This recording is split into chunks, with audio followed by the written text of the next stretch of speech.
next thing you know, you're going to start seeing, commercials on the Super Bowl about women not wanting to have sex. How about that? Yeah. As opposed to ED? Yeah. That's the damn Super Bowl. Go. Like a freaking Super. I'm like, really? Yeah. So let's think about this.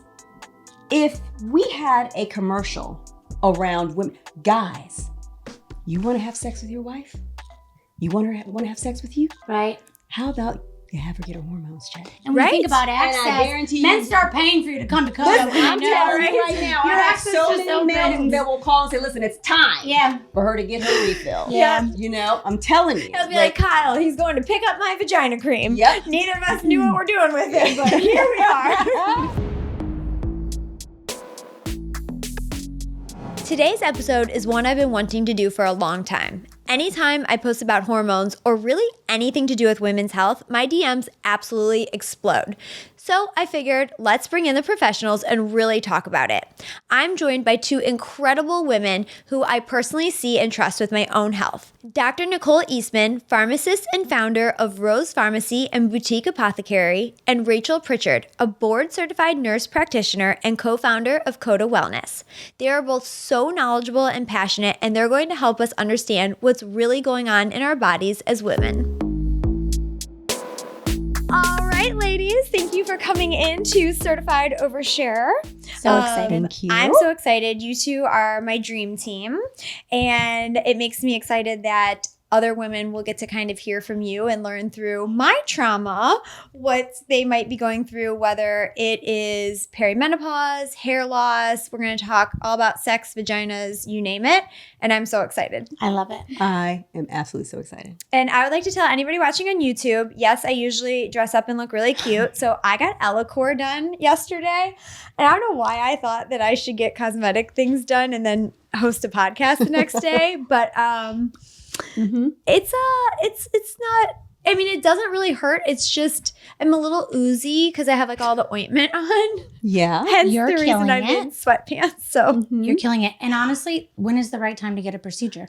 Because we don't stop. no, I was exactly. thinking about that. Fit When that do I in. get the laser? When do I get the microneedle? When do we get that? I don't know. Yes. Fit it in and we keep it moving. We just keep rolling. That's right. But my problem is, so I did Ellacore. So Ellacore, if you guys don't know, it's macro needling. Okay. And so it actually like literally takes the skin. So there's no surgery. And technically there's not like down time. Like there's a little bit, but not like you're just out. oozing through your pants. Well, it's No because downside. you put this like cream. That's okay. That wet spot. Just ignore that wet spot. Just ignore that. We're fine.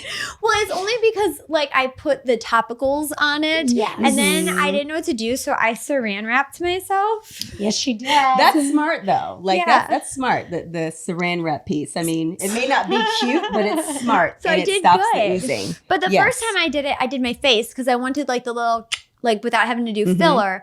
But this time I wanted like my saggy knees to go away. But I did not realize that, usually with your face, you're not really bending it that much. Yes. Well, trying to get up and down the stairs today, I kept I did too much. So anyways, hence the reason you all look cute.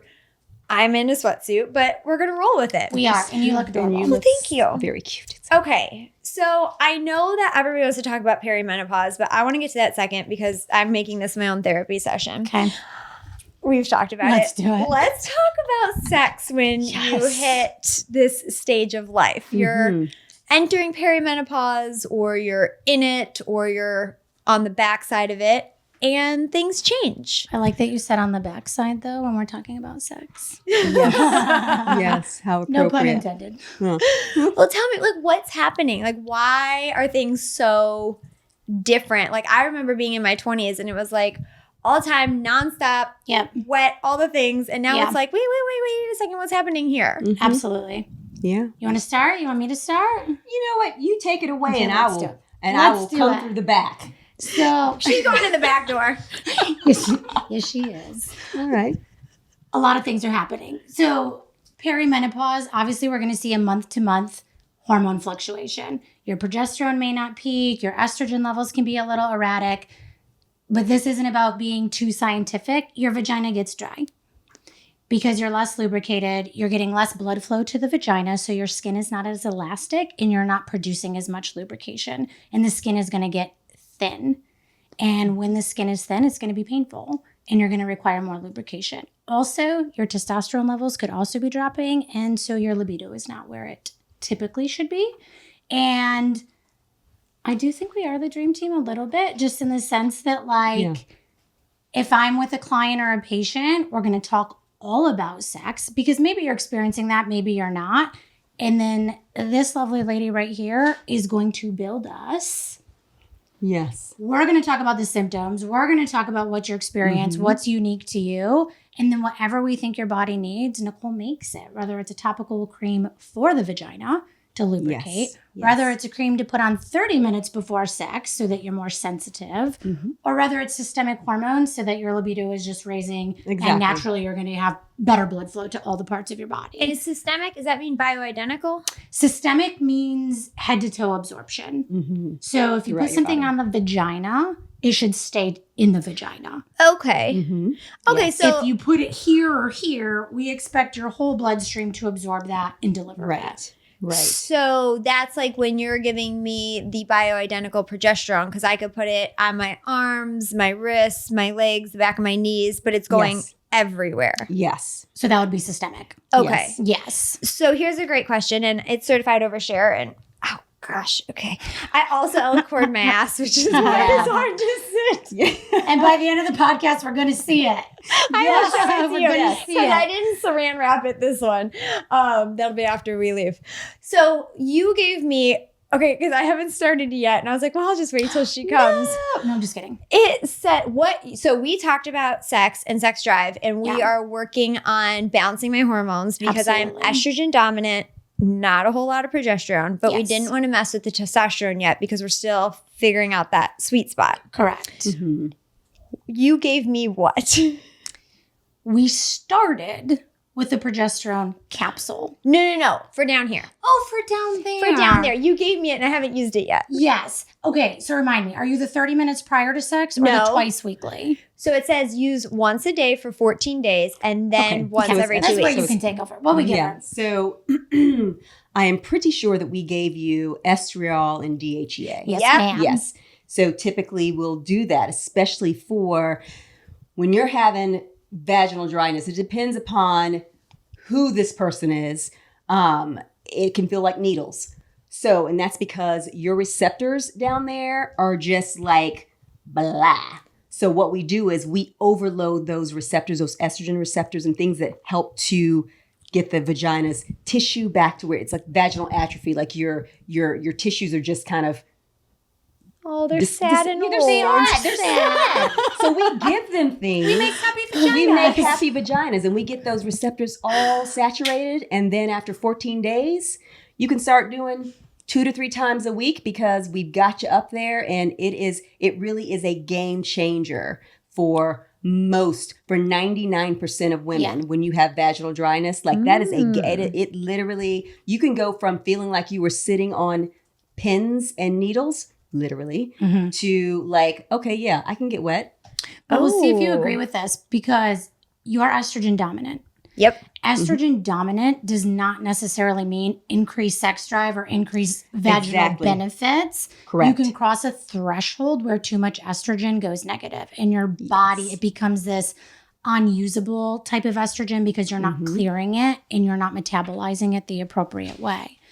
So for you, instead of giving your whole body estrogen, because we don't want to do that, we want to clear it, but we want a happy vagina. So we can put estrogen on your vagina. We can rub it into the labia and it's going to stay in your vagina. You just answered my next question. Yes. The reason I haven't used it yet, because it said vaginally, and I was like, inside or outside? I don't know. Little both. You put it on there, girl. You rub it on the outside. You rub it on the inside. Okay. It's just, all up in there. I haven't done it yet because I was like, apply vaginally. And I was like, well, that's pretty broad. I don't know what Typically when someone comes to pick that up, I do a little demonstration. Correct. But you haven't come in to actually pick up. No, so I made Kyle go get it. Yeah. So we weren't doing that demonstration with Kyle. Oh, I mean, you could have. Unless he wants to apply your vaginal cream. You know, it might be our foreplay at this point. Yeah, I mean, so yes, that is, the way that a lot of women will like say, oh yeah, just rub it, just rub it on. No, we need contact and we need it to be rubbed in. Yeah. I mean, we want this high concentration of this drug to be pushed into the tissues. Yep. And the way that you do that is by the rubbing inside. Yes. And the bases that she puts it in make it stay local to the Yes. vagina instead of Yes. driving it deeper into the tissue and being absorbed by your bloodstream. Correct. So we can See, have that's all why, the again, you guys are the vaginal dream team. benefits. And Yes. listen, there is nothing wrong with like a vaginal estrogen cream from your local pharmacy for certain conditions, right? But we can design. Listen, in terms of access. Yes. Okay, in terms of access. Correct. Right. But it's messy. You're getting an estradiol plunger that you're plunging up your vagina, and then it's going to all kind of ooze and I did that drip during out. IVF. You're not. Yes. You're It's not. horrible. It's horrible. It's only estradiol. It is only It is not estradiol. estriol. And estriol, even though that is the weakest estrogen, right?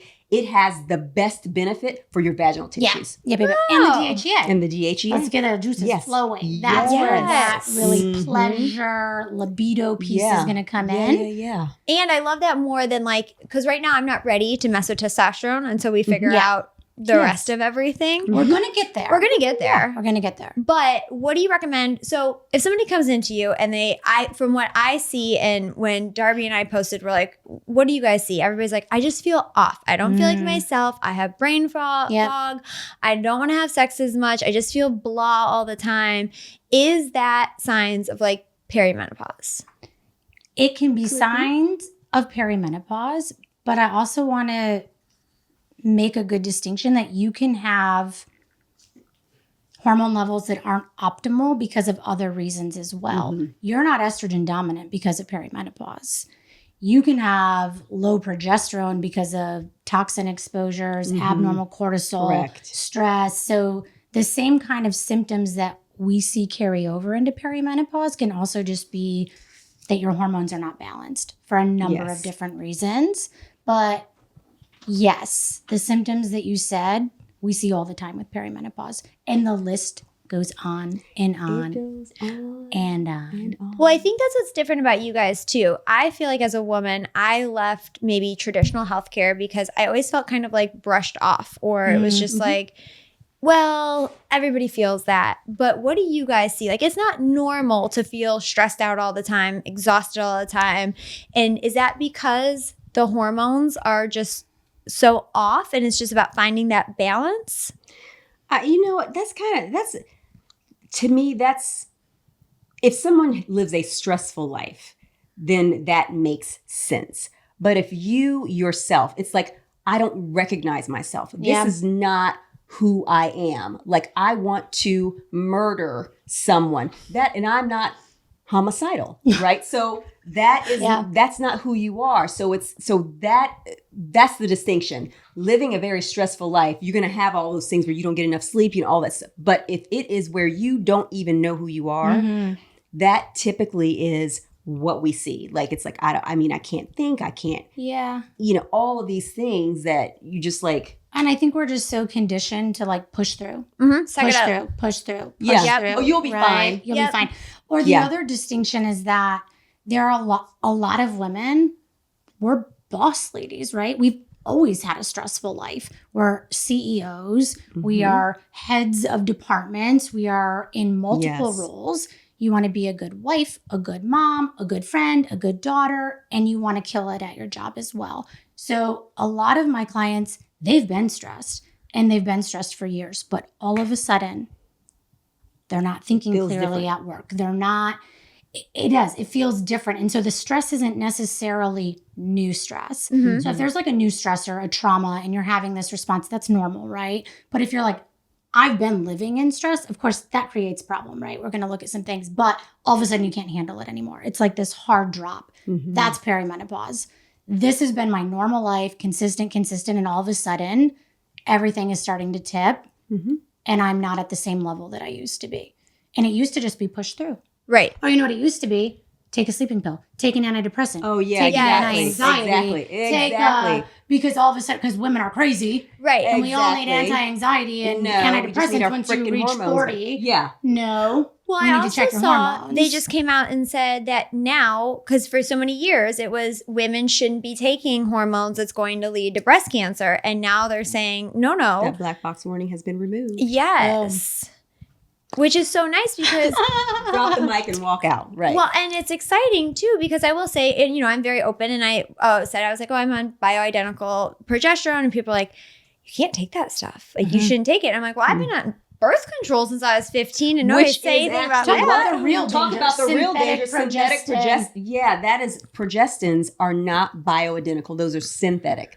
And that is what was used in the study that started all this crap. Yeah, synthetic hormones. Synthetic Well, hormones. and I think the biggest problem too is for someone like myself. So I now know I have PCOS, learned that going through infertility. But at 15, it was like, well, my periods last for half the month, or like I don't get it for 6 months. And it was just like, here, take the pill. And nobody ever questioned it. Nobody ever asked. Yeah. I fully think like what's happening to me now, because so you don't know this part, but even when I went through infertility and stuff, I'd always go right back on the pill, right back onto getting my cycle. And then finally, when my hair fell out, it's up to 3 years now, but around right after I got it balanced, I was like, you know what? I'm done with birth control. Like, obviously we tried for, like, I wasn't taking it to prevent, like we clearly can't have kids on our own, but I was just taking it because I felt good. Everything was regular. But then when I stopped all that, it was like, oh, I don't think my body knows what in the world it's supposed to do. I've been on this more than half my life now. And so what would you say if there's a mom listening whose daughter, like, because I just my own? Well, my friend just took her daughter It's a to big decision. her annual checkup. She's 16, and they were like, so birth control time? Oh, yeah, that's what they push. Yep. And by the way, they can make that decision themselves, and there's nothing the parent can do about Yeah. it. Just FYI. Yeah. Yes. At 16? At 16. I can't even see Even her younger, her actually. medical records. She has to allow me to see them. I'll tell you what, though, as a provider, I'm okay with that. Because if I can be the person I'm that a they mama, and I then know, I'm mama bear, and I want to be able to oh, see. like, hell no. I actually tell my teenage clients that, like, anything we talk about, unless you are, Safe space. I get it. they need a person Yes. they can trust. And if Agreed. we can arm them with, Yes, I see Agreed. that. But as Choices. mom, I'm like, hell, Lennox will better tell me before. Yeah. That is the thing. Like they will automatically, you start having issues, bad periods. The Acne. first thing they want to talk about is birth control. Yes. And I'm like, yeah. And do you- sometimes you don't know till you know. I prescribed it forever. Right, because you don't know. Forever. Do you think that's why so many women who are now, like I'm going to be 40, right? Like I feel like we were the generation that We've it was like, suppressed your hormones yeah, for 20 plus years. Yeah. exactly. Yes. To So say you it don't doesn't know. contribute. Yeah, your body doesn't even know how to react. Like you don't even know your status if you are on birth control for however many years. Yeah. So that's why you find that a lot of women are suffering from a hard time getting pregnant. Yep. Because it's not that the birth control caused it, it's that any issue that could have been recognized earlier wasn't. To just Yes. suppress. And it was just suppressed. Yeah. because I So- know there's a lot of women like myself, I feel great on birth control. If I could go back on Yaz today, Yeah. energy, sleep, mood. Because you're not bleeding. everything Right? is Or it's predictable. Well, not only that, I just feel like everything was level because I feel like my own body was shut down and all these chemicals were working. But it was all at zero. Everything was You at know what zero. I mean? But Like, you were we're at zero. just- Yes, your body was at zero. Yes, I mean, literally for 2+ decades. Yeah. And so now I think I'm struggling. It was funny.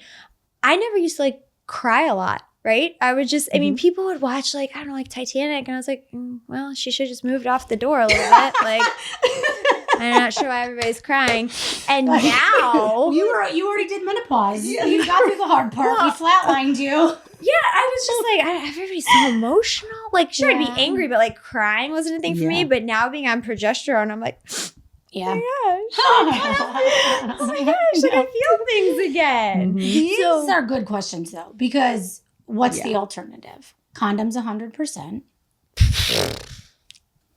Wait till marriage? Maybe for some. Yeah. I don't know. We have to do something, right? Yeah, Because right. we also, especially in the times that we're living in, like Correct. we need to prevent pregnancy. Can we put so one of that those people little can make like good choices? rings on their finger and then their phone will tell them when they're ovulating? And I mean, tracking your cycle is definitely helpful. Foolproof?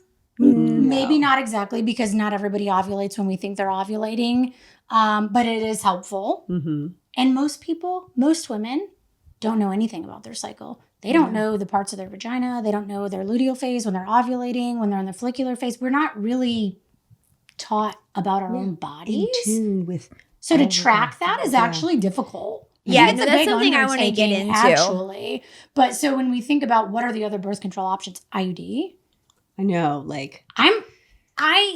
If you're going to go the synthetic route, I do think a progestin-only IUD because it stays locally. And I realize. Because it's local. Because it's local.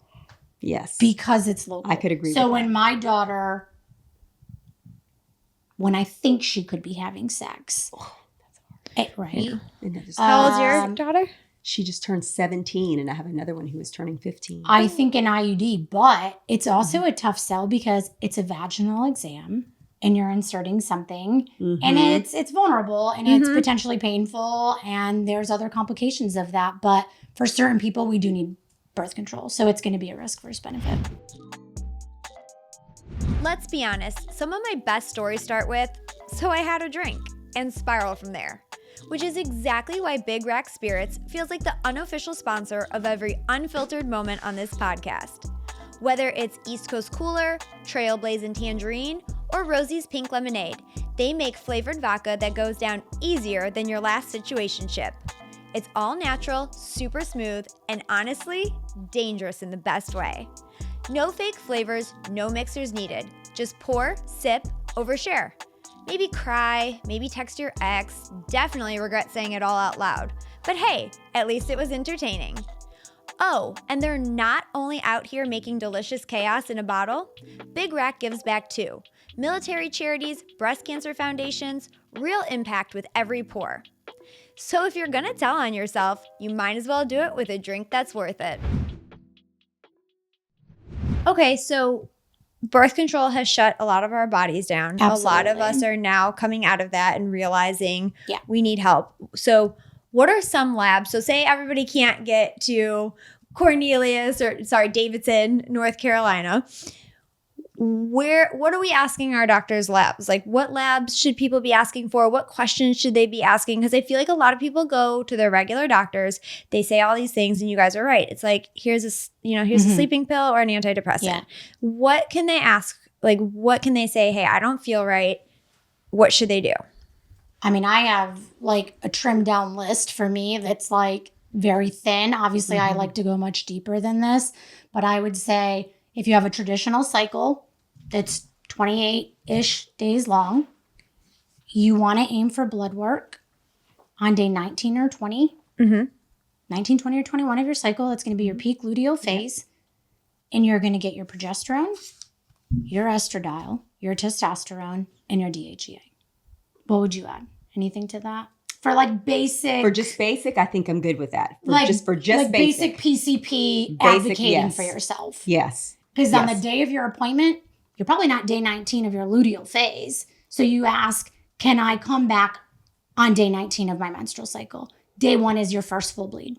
Okay. So some people, day 1 of first full bleed is day 1. Count up to day 19. Advocate for yourself to get those labs done. Because your progesterone should be at peak. The highest it should be is right then. But I will add something else. Yeah. So yes, advocating for yourself, great, right? Yeah. But you've also got to know the bandwidth of your provider. Sure. Okay? Because you can go through all that. Yeah, you're right. All for flipping not. Because You're they're right. like, no, Are they going to prescribe? Are they going to prescribe what you need? And that's always an issue that I find. People, I go and I get this done, but nothing happens. It's like, okay, so what is the point? So I think the advocating for yourself, yes, but also trying to find a provider that syncs with you, that's on that same level. You have the same mindset. You know what I mean? Yes. I mean, I think that's how we found each other. So I had tried a couple different doctors. Obviously, had gone through traditional doctors, wasn't a fit, went very holistic. And I was Mm-hmm. like, okay, I'm not really going to walk around barefoot all day. And like, I'm still getting Botox. They were like, your nails. And I was like, It's all I about am balance. crunchy granola / I love cosmetic procedures and things. Like Yes. and I needed to find a balance of Yeah. somebody who would listen Mm-hmm. and understand and, not. So like, I felt like doctors were like, okay, here, you just need to go back on birth control. Well, then I went to the other place and it was like, well, you need to meditate and connect with the earth. And I was like, Get a back rub. I was like, that's not really me. I'm so like, let's do a little both. let's do a little Yes. bit. So like I think that, that's yeah. a really, really good point. And Mhm. is there a typical, I mean, everybody's different, but these signs, is there like a typical age that you're like, yeah, this, for a lot of women. Yeah, you know what? So at one point in time, so I went through menopause early. I went through menopause at 38 and I'm 50 now. Didn't realize that is what was going on. Okay, didn't realize that. So it's like, nope, you just, we're going to do this, we're going to do that, whatever, right? But now the age of like perimenopause is like 34, 35. It starts at that age. So people are like, oh, I'm too young. Nah, not necessarily so. So when you're in your early 30s, it's a possibility that what you are feeling could be. So you just don't rule it out and don't let a provider say, no, that's just not possible. We're going to do. You're too young. You're still having a period, so you're fine. Exactly. It's bullshit. Yeah, that's not. If I hear one more client come in Mhm. to my office and say, my primary or my OB said, well, you're still having a period, so everything must be fine, No. my head might blow off. So Yeah. perimenopause means you're irregular again? Because I guess that's my question. As somebody who's learning, Yeah. because I just assumed I'm almost 40. I was perimenopause, but you're like, no, you're not in perimenopause. You have way too much estrogen and barely any progesterone, but it's not perimenopause. And so there that's could where be I'm the like, overlap of perimenopause, but your dominant estrogen is not from perimenopause. okay, so I suspect you've been estrogen dominant for a very long time. And I actually think that estrogen probably contributed to your ovarian cysts and your heavy cycles. And we kind of slap this like PCOS and we think testosterone dominant, right? Mhm. but my She's testosterone is not at all. She's not. We don't ever check estradiol. So people are just going PCOS, cancel out Yeah. everything. So the whole time you've probably been estrogen dominant. And some people just are. Does that lead to miscarriages? Or low progesterone? Low progesterone. Low progesterone. Absolutely. Because you can't implant your pregnancy. Yeah, You can't maintain it. Can't maintain It of course contributes to miscarriages.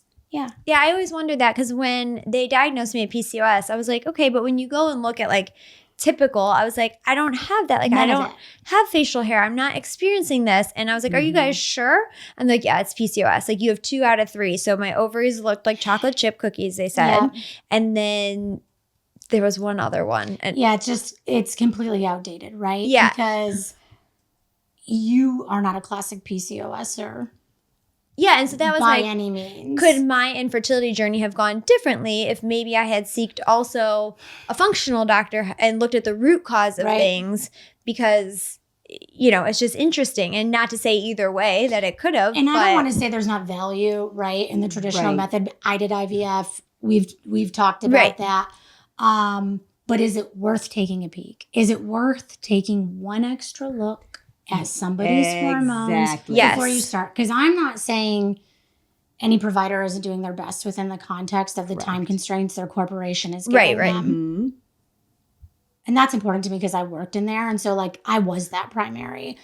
Those OBGYNs were my colleagues and I have like the utmost respect for everything we do, but you're just not given the time. Right. And you are playing a game with insurance companies and pharmaceutical companies to try to prove that you're doing a job and you're trying to prove that what you're ordering for the client is warranted, which is why so many people step away from that. Okay, but moving on from that, and I probably just totally went on a whole big circle, but we don't take the time to look. Right. We're At so the root- narrow. Like, yes. you can't get pregnant. Let's X, Y, and Z. Let's do this. Like Yeah. this algorithm that totally ignores. Of course. But you Other know what? options. It's changing. I will We're say talking it is about it. changing a lot. Black box label goes away. Yes. You know Next what? thing you know, the FDA is gonna be like compound pharmacies, baby. You know what? Next thing you know, you're gonna start seeing, commercials on the Super Bowl Yeah. about women not wanting to have sex. How about that? Yeah. As opposed to ED. Yeah. That's the damn There Super you Bowl. go. Like a freaking Super. I'm like, really? Yeah. So let's think about this. If we had a commercial around women, guys, you want to have sex with your wife? You want her to have sex with you? Right. How about you have her get her hormones checked? And when you think Right. about And I access, guarantee men you- start paying for you to come to CODA. Listen, when they I'm know, telling you right? right now, Your I have access so just many men opens. that will call and say, listen, it's time Yeah. for her to get her refill. Yeah. I'm telling you. He'll be like, Kyle, he's going to pick up my vagina cream. Yep. Neither of us knew what we're doing with it, but here we are.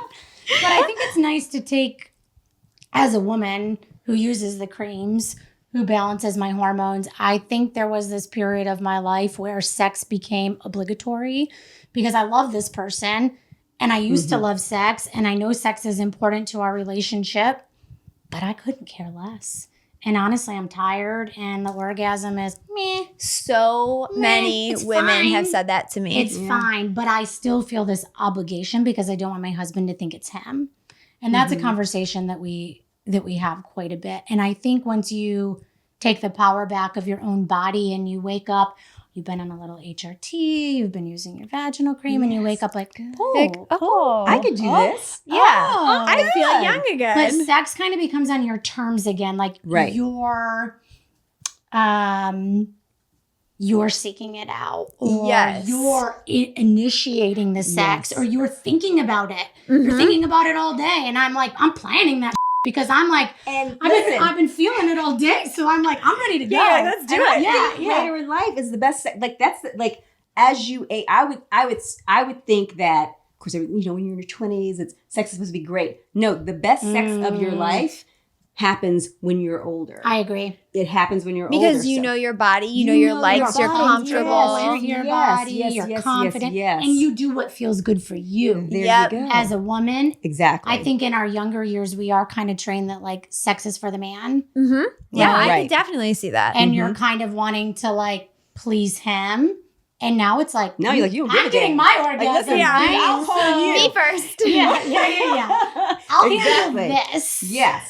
Yes. And then it So- can, go any other way. But I think it's healthy for a relationship for the woman to feel like she's desiring it or Exactly. wanting it. Yeah. Exactly. Yeah. But also I think we laugh about like men and Yeah. their needs being, but when it comes, you're in a relationship, there's so many ways to be intimate, right? Oh, yeah. So it Yeah. doesn't have to be penetrative sex, right? Sure. It could be other things. And so I think that's also something that should be talked about. Well, don't Like- have oral sex after you put your cream on, though. No, don't do that. Don't do that. Don't do that. But there are things that can help get the ball rolling, because there's a piece for us that's the emotional piece, right? Yes. That foreplay piece. I was listening to something the other day, and it was like 90% of men experience an orgasm when they, engage in sex. 10% of women. Oh, that's sad. Wow. Right? So it's like there are so many things that for us to be able to get to that point. And I think it's Yeah. important to include your partner. So I like the fact that men are coming to pick Yeah, up I do their too. wives' Yeah. creams and whatnot. And, that's Yeah. great to me because they're involved in this process. We're very open about talking with it. You know what I mean? Because I went off the birth control. Obviously, my hair loss, when we'll get into that. But, I told him, and I feel like it's so much the same. I was like, I love you and I, want to do this. But it was Yeah. like, we're constantly getting lube and lube and lube. And he was like, what's wrong? Like, don't you want this? I'm like, no, Yeah. I do. I don't know why. Like, I don't know what's happening down Yeah. there all of a sudden. And I think we deserve that. Yeah, Yeah. but I do want to ask too, because before we started, you had mentioned that you can CO2 laser your vagina Yes, ma'am. inside. Yeah, there's a probe.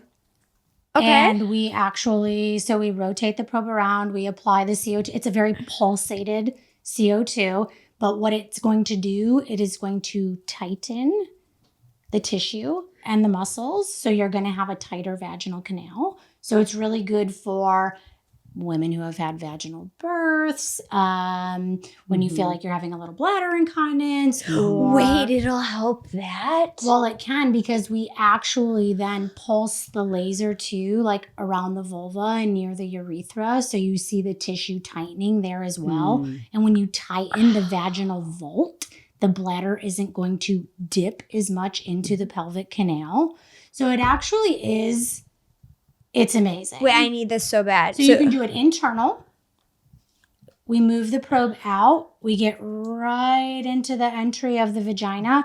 And then not everybody needs it, but we can also do like the labia minora. So if somebody feels like they've lost weight and maybe they're having like a little bit of more extra tissue than they're used to, or a little discomfort during exercise or sex, we can tighten the whole labia and also around the vulva as well.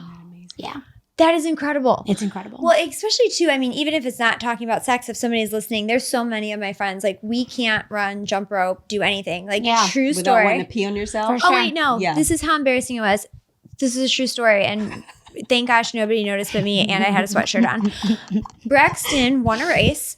And I was in the grandstands and I was so excited. And I knew before the race I had to pee, but the race was starting. And so I go running down the track to go to Victory Lane. And I'm like, oh my God, I'm peeing. I can't stop it. And I'm like trying to clench it. And I'm like, it's not stopping. And I have shorts on. Gosh. Thank gosh I had a sweatshirt on. I was like, la, la, Yeah. la, la, la. And I like tied it around my waist. But I'm like, I could not stop peeing. If Once somebody it starts. No, if somebody had a gun to my head Once and it they starts. said stop peeing, I'd be like, I literally can't help you. Yeah. And how many people have been there? Yeah. And I was Yeah. like, this I is know, mortifying. it's embarrassing. And Yes. everybody was looking at me because I was being so weird. Right? And then I was also really like chilly. And Kyle's like, why did you do short? I was shut up. Just don't ask me Don't questions ask right me. now. Don't ask me. I need to go change as soon as this is over. It's a great add-on therapy. I still think hormones come first, Yes. right, for longevity. But Yes.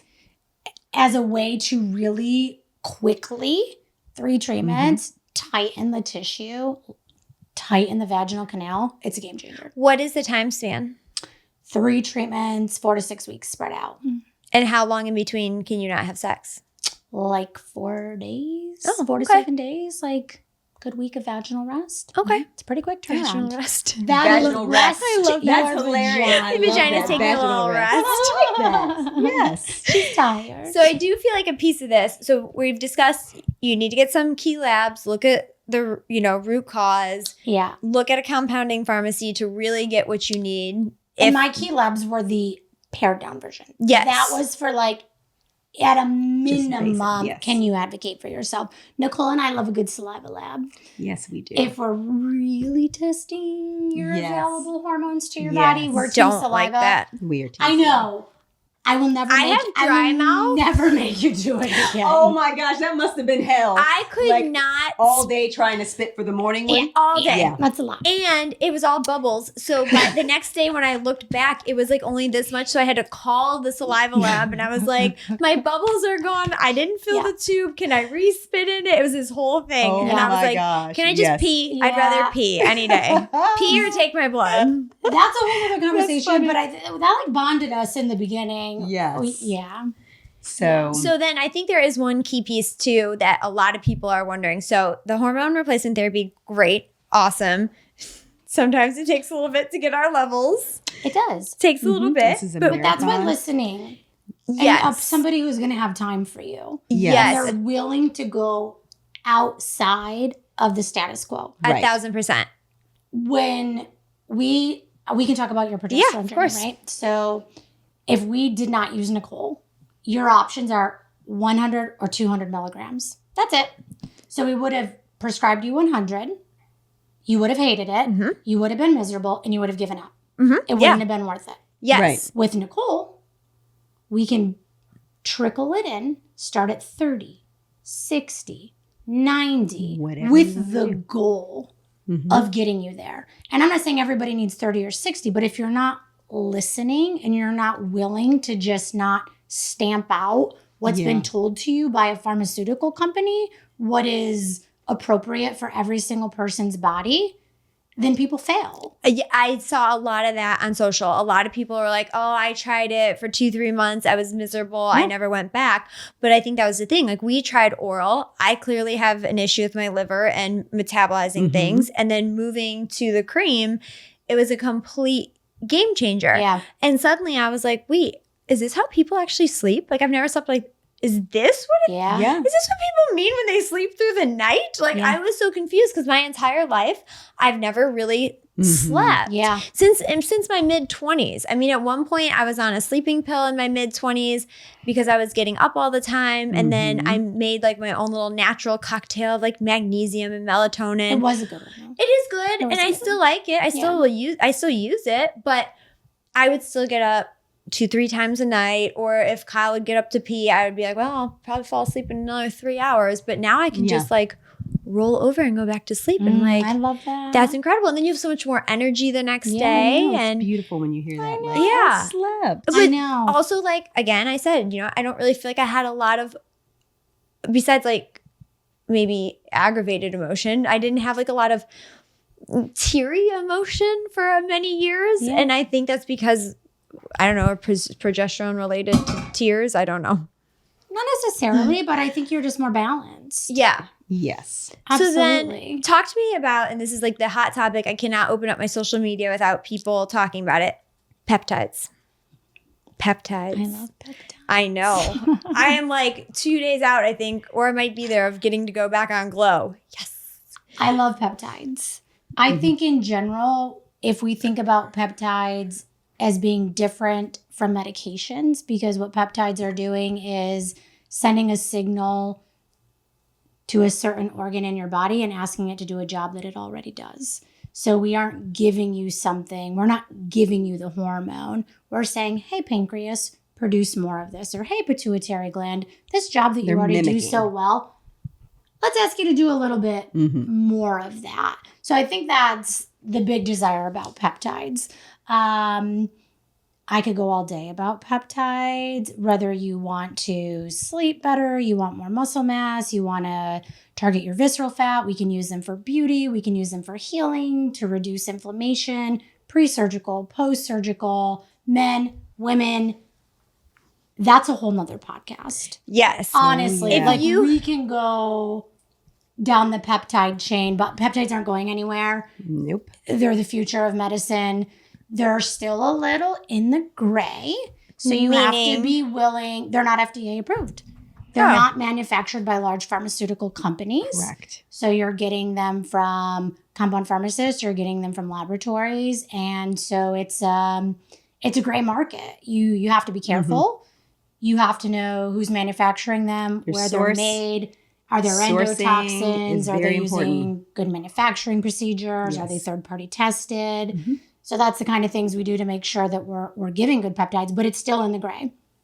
Interesting. But so we're hormones. Yeah, right? Till we just dropped our Yes. blood box. So I Exactly. mean, Yeah. we have to be thoughtfully and cautiously on the cutting edge I love that. I to mean, push back. Yeah. I think that they're incredible. They're definitely the new wave. But like, is there something, if somebody doesn't have maybe, a trusted team like you guys, that questions that they should ask, things that they should look for before just going in? Because Yeah. I feel like a little bit, could it be, like everybody says that they do Botox, but not everybody should do Botox? Sure.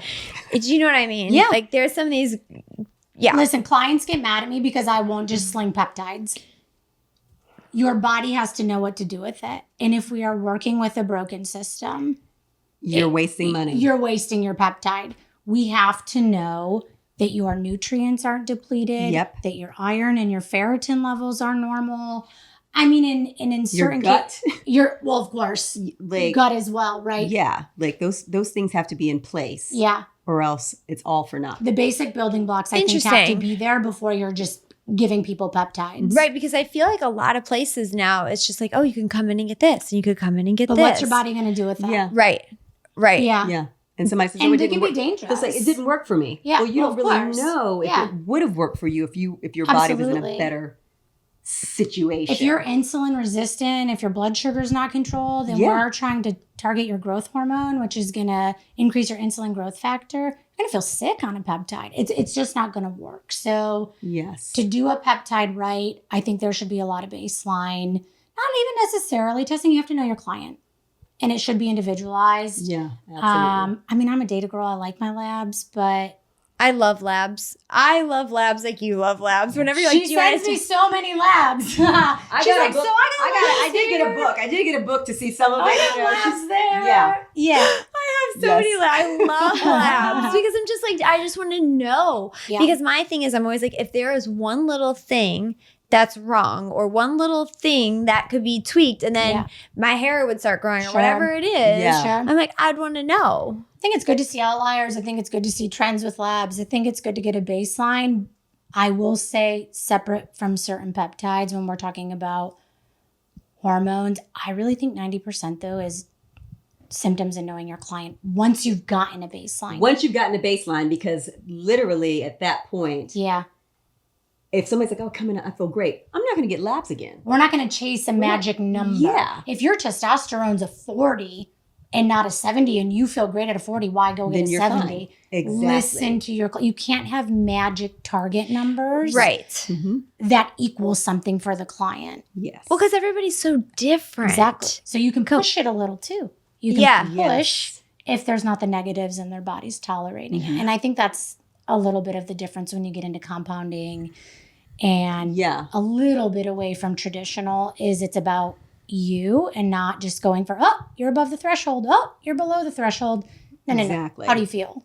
So here's the question. I read this online, so take it with a grain of salt. And we could set the record Dr. straight, Google. right? Mm-hmm. I think it's actually TikTok, which is even worse. So I saw that. So say you go to a traditional doctor and they do your labs and you're within range. Yeah. That range is not an optimal range because they take everybody who gets their labs done, and America in general is for sure not super healthy, and that's the average. Yeah. So like, are you putting yourself then in the average of like not so highly average results? Well, until recently based on white men. Exactly. Interesting. Yes. Not even necessarily race or gender or age bracket. Really? White men at a certain weight. Yeah. So it was not really for the masses. Absolutely. So if it said my vitamin D was right in where it was supposed to be, but no, from the ranges though are so big. Yes. If you say ferritin, which is your stored iron, normal is between 11 and 350. you're like, okay, great. You're like, okay, Cool. so it's falling Cool, so there. you're 12. Great. Move along. Yeah. That makes no sense. Testosterone for a man, because we don't want to completely forget about the men. Between 200 and let's say 1,000. That's what is considered normal. So if you're a man who comes in and you're fatigued and tired and your testosterone isn't lower than 200, you're 202, insurance says, meh, Yeah, you're good. doesn't Yeah, you're matter. good. We're not paying for Yeah, that. doesn't matter. Yeah, But if you're you're a good. You're in the 600 range. or an 800, would you feel better? Even if you're 400, would you Right. feel better? Can we Same thing. optimize you? Can we Yeah, optimize you in that range? within the range of safety. So I think it's listening to your client and working within those boundaries. And it's the same thing for hormones. We can go above a 70. We can go above as long as it's appropriate for the client. Right, which is what Right. we're doing with my iron right now. Absolutely. I put out my arm like people can see. I'm like, when you give me my IVs. Sure, because traditionally everybody else would have said you're fine. Yeah, they You're have said. fine. But is it optimal? Right. It's not optimal. And it certainly isn't optimal in somebody who's losing their hair. Exactly. So let's go after every box that exists that we know is going to help you. Yes. Because it's not going to be one magic tick. It's going to be the progesterone. It's going to be lowering the estrogen, balancing cortisol, raising the ferritin, getting your nutrient. It's everything. And your traditional docs do not have time. They don't have time. No. They don't have time to do that investigation. And that's the perfect word. It's an investigation. It is. Like, that is so right. And that's what's hard. Like, people reach out to me and they're like, what are you I'm trying? like a f***ing hormone PI over here. Girl, I'm telling you Yeah, I like that. I'm a private investigator of hormones. I like it. New marketing I strategy. am. I'm like, you know what? Magnum PI. Yeah. But it's true because I feel like people reach out to me and they're like, what have you tried for your hair? What are you doing? And I'm like, here's the thing. I'm figuring out what's right for me. Yeah. And I don't know if that's going to be right for you. Yeah. And it's slow. Oh, yes, it is. Because it is just the way the cycle is, It's right? slow. So it's the hair cycle has to be complete. So Sure. even though you may start when you are in the rest phase, right? And we need to get you back around to the growth phase. So you're going to still go through all of those other phases, right? And that takes time. So yes, patience is a virtue when it comes to certain things. And people just have to know what to expect up front. Or to undo 20 years of hormone dysregulation. Do you feel, and this is kind of open-ended question, but a lot more women are experiencing hair loss. Do you think it's hormones, COVID, both, stress? Like, I feel like so many more women have hair loss all of a sudden. And maybe it's just because I talk about it so openly. No, I think it's more. Okay. Absolutely. I noticed it in my practice even before I broke away from traditional. The last 3 years of my practice, I did notice a lot more young people coming in complaining of hair loss. And you wonder why that is, right? I do wonder why that is. I have some theories. I feel like you do have theories, so I would love to know. I mean, I'll just say it. You can COVID vaccine. I was like, you can do conspiracy here. We've COVID done vaccine. I have it. I took it while I was pregnant, and I would have fallen on the stake for it because that's the education I was given working in primary care. And now I know, listen, bodies were piling up on the streets. The COVID vaccine was the answer we had at the time.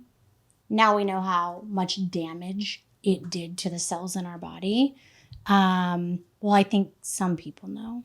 The information's there if you want it. I'm not a non-vaxxer broadly.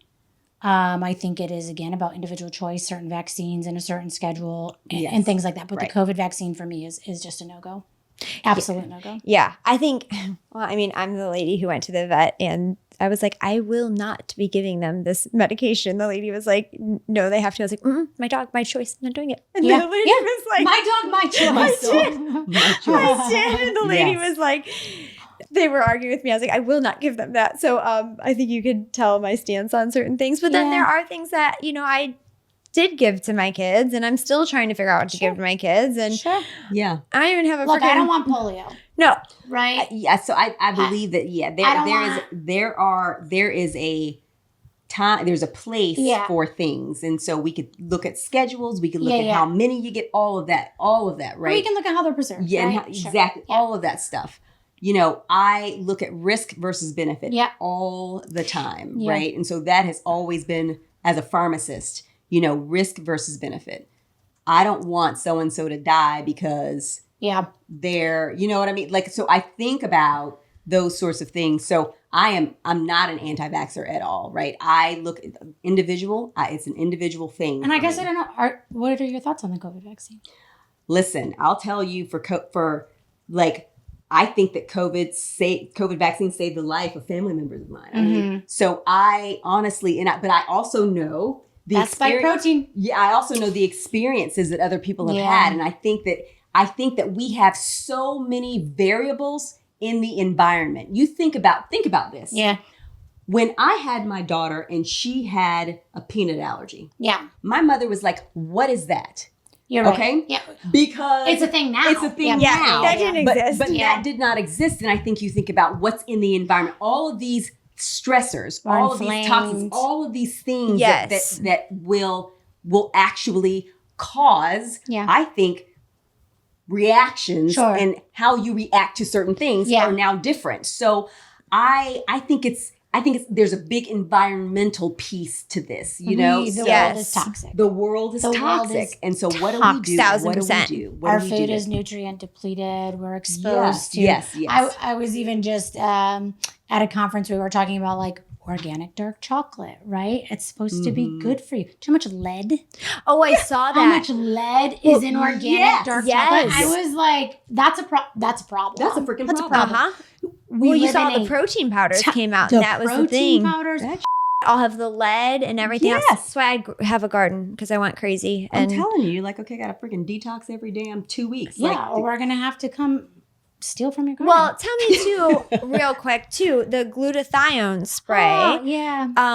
That should help with environmental detox, right? Oh, absolutely. Because it's going to help Best your antioxidant. liver filter out toxins. So yes, that is a wonderful add-on. So people can do that whether it's injected, topical, liposomal, right? So that's just not oral, regular oral, like the little like the packets that you see with that's people. Not going to be that's not going to be absorbed. Yeah, you're not going to absorb it. Your stomach acid is going to downgrade it immediately. Okay, good to know. Because that's another thing too, as people are listening. Like, what should we not waste our money on? Because I feel Oral glutathione. right. Or how about, here's the thing. You have all of these companies that vitamins and supplements, right?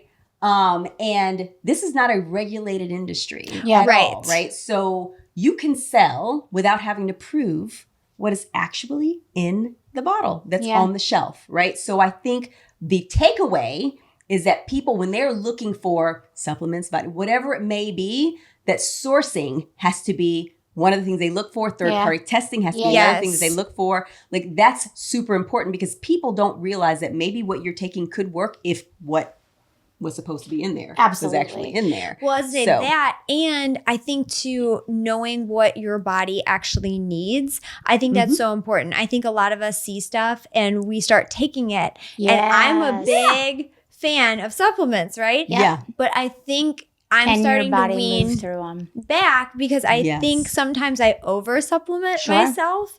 And then, I was going to tell you this. I was going to wait till next time I saw you, but get this.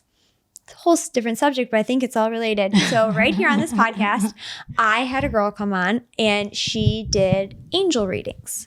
I had never. What's an angel read? I saw that. Okay. So I'm like very religious. So I was like, I don't want to do this. Like witchcraft. Right. And I was like, I don't know. And she was like, no, I'm Christian. It's nothing like that. Like I just like feel things. Right. And so it was very cool. Like, she had talked about that most people or all people have like a circle of angels around them and different things in the Bible talks about angels and this and that. And sometimes like your family members are there. Anyways, long story short, and I was going to literally send you an email.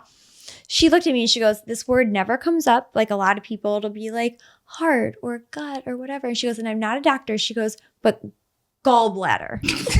And I was like, you're like, what? What a weird word. I was like, I didn't even know. I forgot I had one of those. And she goes, I know, but something over and over keeps telling me. So now I've been deep diving. I didn't even know what a gallbladder did. So I was bile, baby. But it's related to my liver. And I thought you'd find that interesting. Yeah. So now we're going to test for the gallbladder. Because we've been really focused on other things.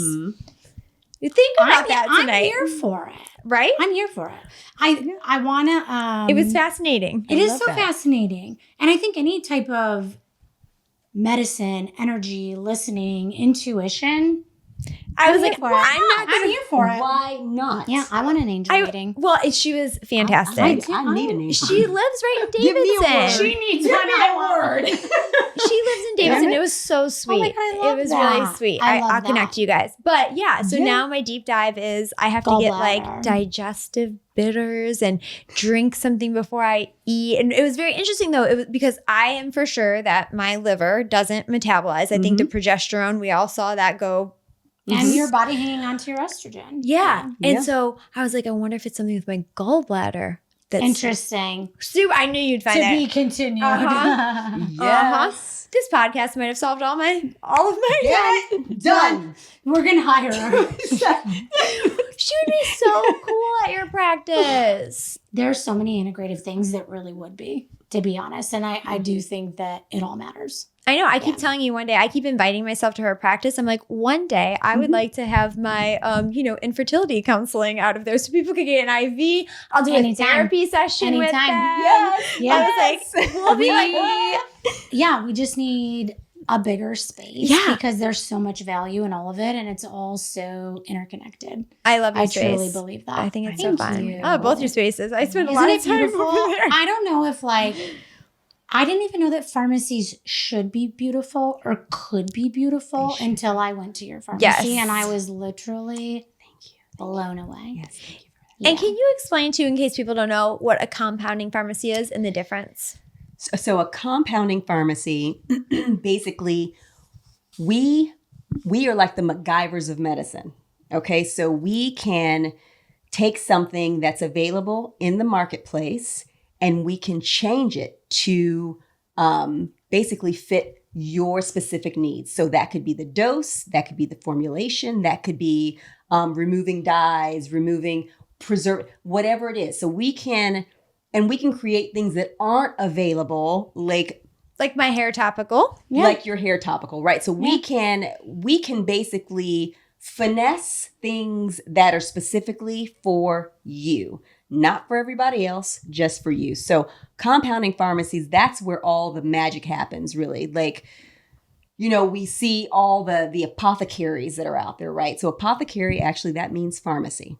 Okay, so I didn't know that. That means pharmacy. So people are using that word incorrectly. I'm like, what is that? That's not pharmacy. You're like, you did not get your doctorate.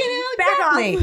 So, so basically, it was about creating something based upon your based upon your need, and that is the way that medicine began. That's the way all medicine began. It began with an apothecary making something for someone who came in. Oh, I have this, I have that, and you make something, and then not a factory, to the masses. Not a factory. Exactly. So basically, we do something that typical pharmacies can't do, because typical pharmacies, they have to get their drugs from manufacturers who put it in a bottle at this dose and whatnot, and that's it, right? And of course, insurance is a piece to insurance. We can go down that path all day long, but again, but compounders, because of what we do, it is not covered by insurance because it is not FDA approved. Now, in order for us to compound, we have to use something that is in an FDA approved formulation. So although it is not FDA approved,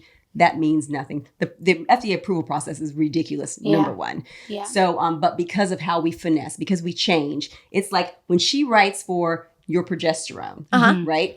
And she wants sustained release progesterone, that has to be compounded, right? If she now, and we were going through the FDA approval process, have to take that 200 mil, whatever strength it is, we'd have to put that through the approval process. Well, next month when she changes you, then it has to go out there. That has to go. So that's just not possible because of what compounding is. It is finessing. We are changing things minute at times. We increase, decrease. Oh, she probably hates me. Look, every month I'm like, well, I called you already. Down a little, 60, 40, can we 50, do like 20? Let's change it up to this. I'm like, yeah, okay, we can do it. But that's the beauty of it. Like, because it's what you need. It's not about, this is only this is what's available. It's about what you need. But so that's the difference. This should be what healthcare looks like. She's a pharmacist.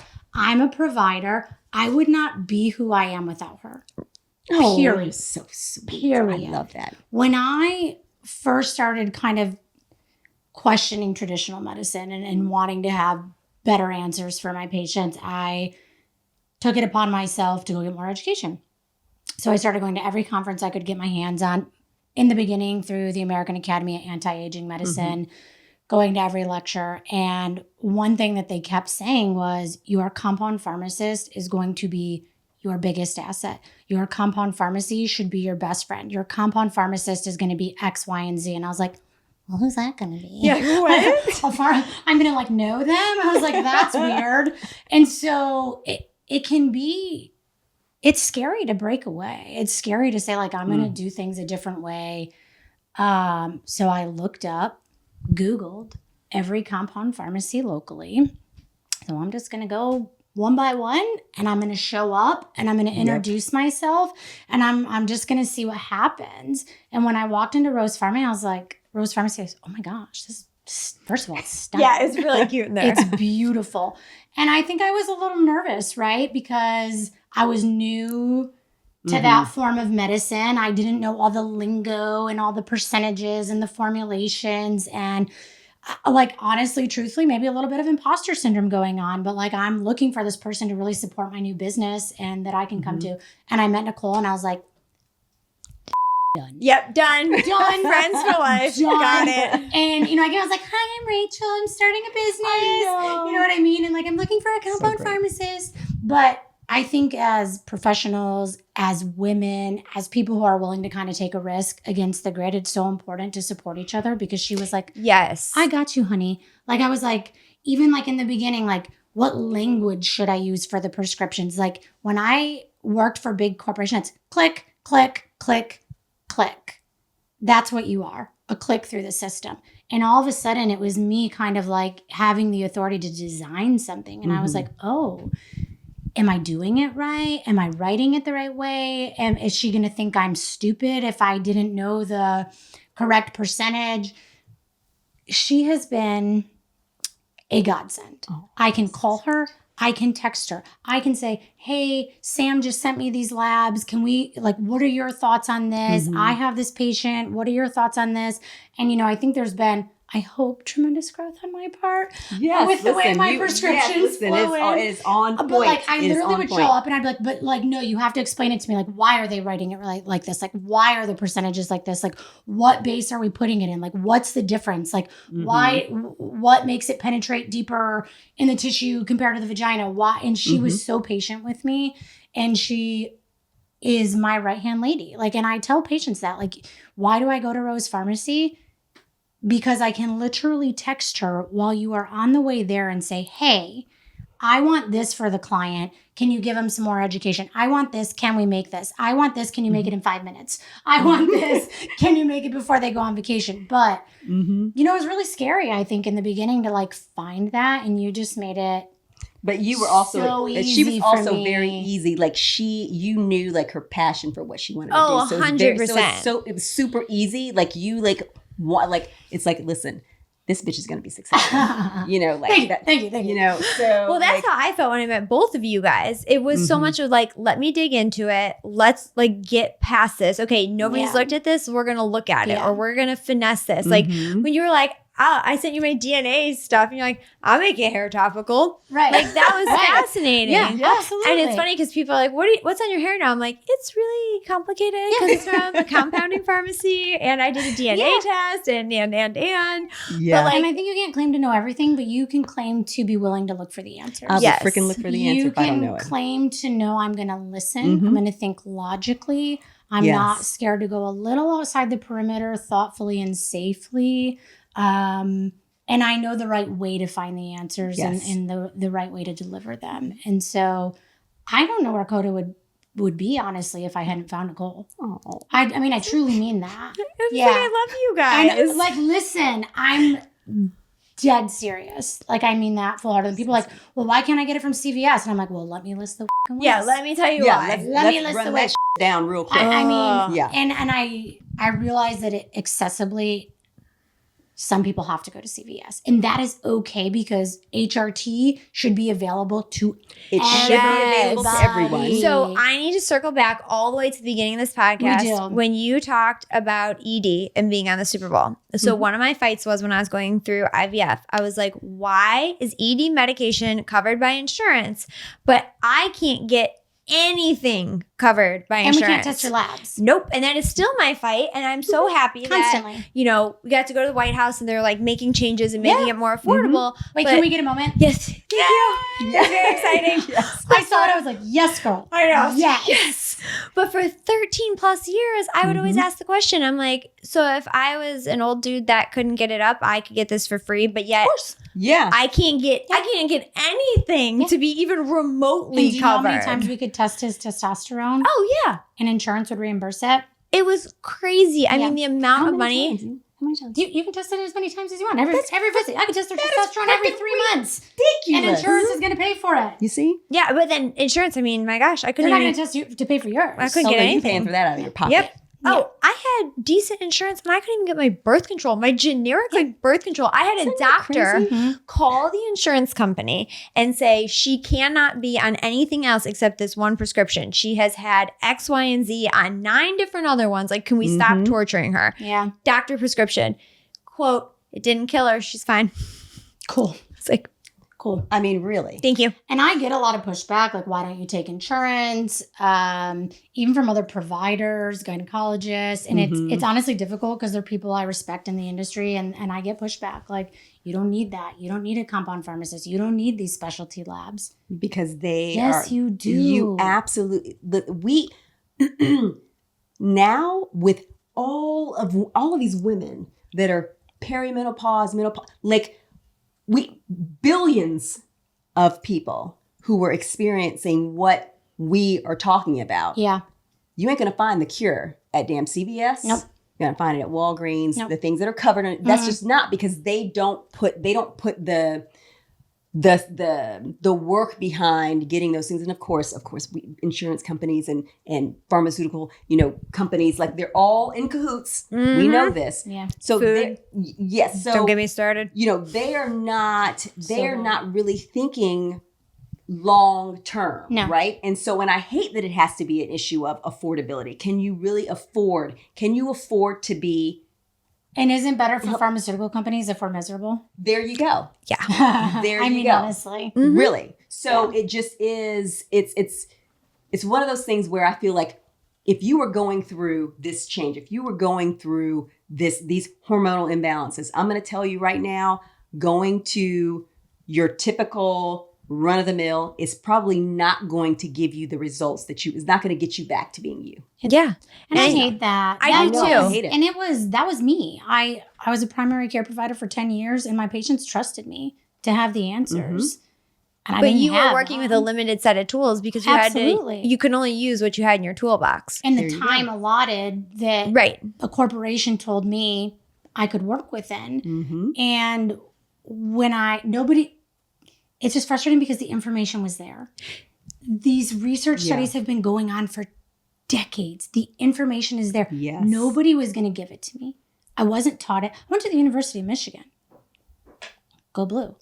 In Right. my eyes, Great school. One of the best schools Yeah. I could go to for my degree.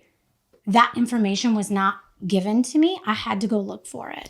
And once you pull back that curtain, you're like, There's so much. oh my gosh. Like- And I couldn't turn back. I was like, oh my Yes. gosh, there's all, and it's data driven. It's scientific. This is not, Quack.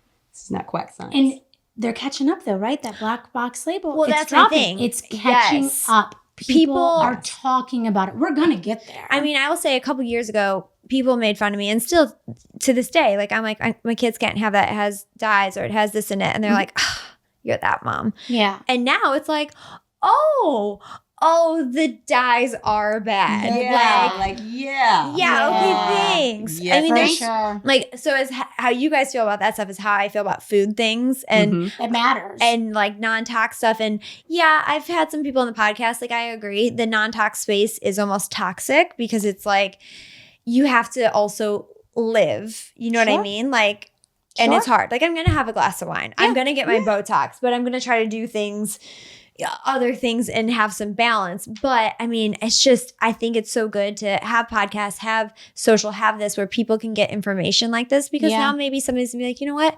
I've been going to my OBGYN for 5 years. I'm not getting any answers. I don't feel good. Like it's time to seek out. Yep. yeah. And just different route. like to create the normalcy of talking about Have a it. conversation. Right. Women to women, because I think there is a lot of pressure to like kind of do it all and be good at doing it all. And you don't know somebody's story until they're sitting down in front of you. And then you're really spending time with them and you're like, I get the beauty of, I see the like interweaving of everybody is experiencing this, but they're doing it alone. Mm-hmm. And it can be so isolating and it can be so confusing and you can like not really understand like why you can't keep up with the person next to you or your neighbor or your friend or your Right. person. But then I'm talking to your neighbor and your friend and the person and we're all feeling it. Yes. We're just not saying it. That's Yeah. exactly Like, why this I'm is hard. Yes. That's why on my social, I'm like, let me tell you everything going on in my life because I want everybody Sure. to like feel Yes. more normal about stuff. Yeah. Because I'm like, I don't have it all together. Definitely. And earlier we were talking about like symptoms and we obviously talked about like sex, dry vagina, Yeah. stress, not being able to compete. But I think the list is long and it can be really dynamic and not to like hijack the podcast, but I feel like we should go through a list of like, what are the things people experience? Because I feel like we got to circle back to that. Yeah, let's wrap Like up with that then. Tell me joint your pain. list. Okay. Yes. Joint pain, Bleeding gums. dry eyes. Oh. Like Yeah. the list is pretty It's extensive that you nuts. don't expect, that people will just And this suffer is all with. hormone Yes. related. Yes. A lack of Yes. estrogen, typically. Brain fog, Yes. concentration, anxiety. Aphasia, like where you can't think of words Yeah. that you could, like, this is a table, or you don't remember this was a table. Like, it can get that bad. Anxiety and depression, different than like, I've always been kind of an anxious person, but like all of a sudden I have this anxiety and I don't know where it's coming from. A thing I hear a lot from mothers is like not feeling really patient with their children, like that mood swing Mm-hmm. from 0 to 100, whether you're outwardly expressing it or inwardly feeling it. A lot of people feel a little out of control in their emotions. Itchy ears. Yeah. Like, UTI-like symptoms without an urinary tract- actual yes. infection. Yes. We This see is that a lot. crazy. Right. Like the list is actually Very long. pretty long. And you will experience one and you push through. And then a second comes, you push through. And then the third and then the fourth. And it's not until the whole constellation is there that you're like, I don't feel like myself. Right, Yes. because you're probably not thinking itchy ears, can't remember that. Yeah, dry not being Yeah, patient. like, why is my Lack skin of like, sleep. yeah. Or all of a sudden you're in the 40s and you do drink wine, you decide to indulge, you can't fall asleep. Mm. You're like heart palpitation at night, like staring Yeah. at the ceiling, and you're like, what? Mm-hmm. It's perimenopause. Wow. Changing the way you're even like you can tolerate your alcohol. That's menopause. That's perimenopause. Yes. So the list is like really long, and we kind of have this symptom checker as like people come in of like, how many of these are you I have a experiencing? 3-pager. I have a 3-pager. with It's all this. long. Yes. So it's not sex. Listen, sex goes to the top of the list for a lot of people. But for a lot of people, I think it is. It's like functioning in the workplace. It's like staying calm with their kids, energy level on the weekends and when they get home. There's a really long list, and I think a lot of it like gets I overlooked. I didn't frozen shoulder. Frozen shoulder. That is random. low estrogen, frozen shoulder. Yeah, frozen shoulder. I had Well, to get good. I should injected. never have that then. With my estrogen levels, I should That never makes have sense. that. Yes. And so they're things All that these things if you just look at the symptom, your joint's ache, here's an anti-inflammatory. You can't sleep. Here's a sleeping pill. I'm anxious. Yeah. Here's an antidepressant. Mhm. You know, I'm having mood swings. Oh, you must be depressed. Like, we have to go deeper, and we have to listen, and we have to give Yes. clients the time to share their story, because everyone's story is different. Everybody's story It is matters. I love that. It matters. I'm wrapping right there because that was beautiful. And I think this is going to help a lot of women know, okay, because I think a lot of us feel crazy, right? Like, And I you're feel not, crazy. And you're not. You're not. It's your hormones, not your fault. Absolutely. And then to seek out a provider and that's going to listen, that's going to get you the right medications or hormones or Absolutely. whatever Yes. it is that you need. Absolutely. I hope today's conversation gave you clarity, validation, and a whole lot of, oh my gosh, same. These two incredible women are the real experts when it comes to hormones, perimenopause, sex, and everything we're navigating as we age. This is why I started this show, to have honest conversations we all actually need. Thank you for being here, and I'll see you next Tuesday for the next episode.